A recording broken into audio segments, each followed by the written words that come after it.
go under, and then outside. Don't try to just pull out like this.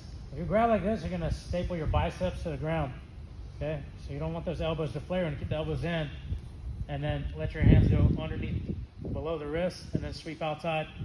Okay.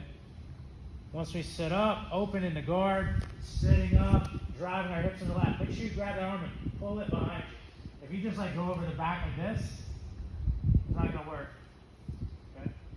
You need to grab that arm just above the elbow, and then bump your hips into the lap, and then pull the arm behind you and twist. Okay? Finishing him out. Sometimes I get here, I go to sit up, I go to bump, moves his arm backwards like this before I can pull it behind me. So in this case, you're going to look at transitioning to a secondary attack. Try. So when I fall back here, I'm going to let my arm kind of just slide right past his head, and then I'm going to get a collar tie with my left arm. As I fall back, my hand's grabbing his head in a collar tie grip. My right knee is going to go to my right elbow, like nice and tight, so my foot can go over the shoulder. Okay. Sometimes you'll see people go directly to this, and that's fine too. Like you might see somebody just start with a collar tie, sit up, bump the hips just to make the person pose, just for the triangle. So you could do this as a primary attack with a collar tie already set, just using your hips to make the person pose to keep them from falling backwards, and then do the triangle, or you can sequence this with your sit-up sweep. So I go for the sit-up sweep with the intentions to hit, but I did not control the arm well enough to keep the hand moving backwards. I'm going to fall back. As I do, my hand sliding right to the collar tie, that grip. Falling back, knee to elbow, so I can step my right foot over his shoulder. Okay. If you fall at a little bit of an angle, it's going to give you more room.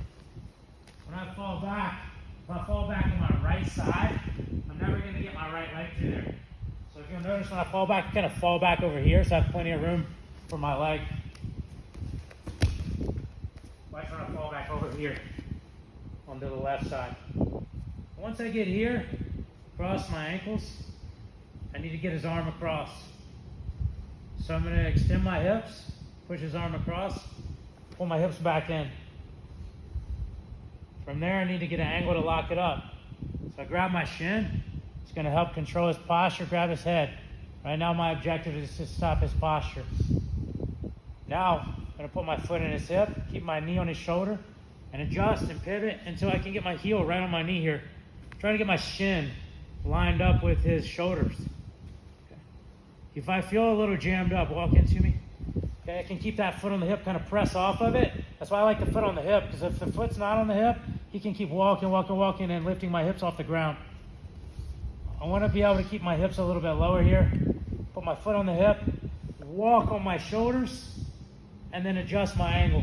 And now it's easy to lock my ankle behind my knee.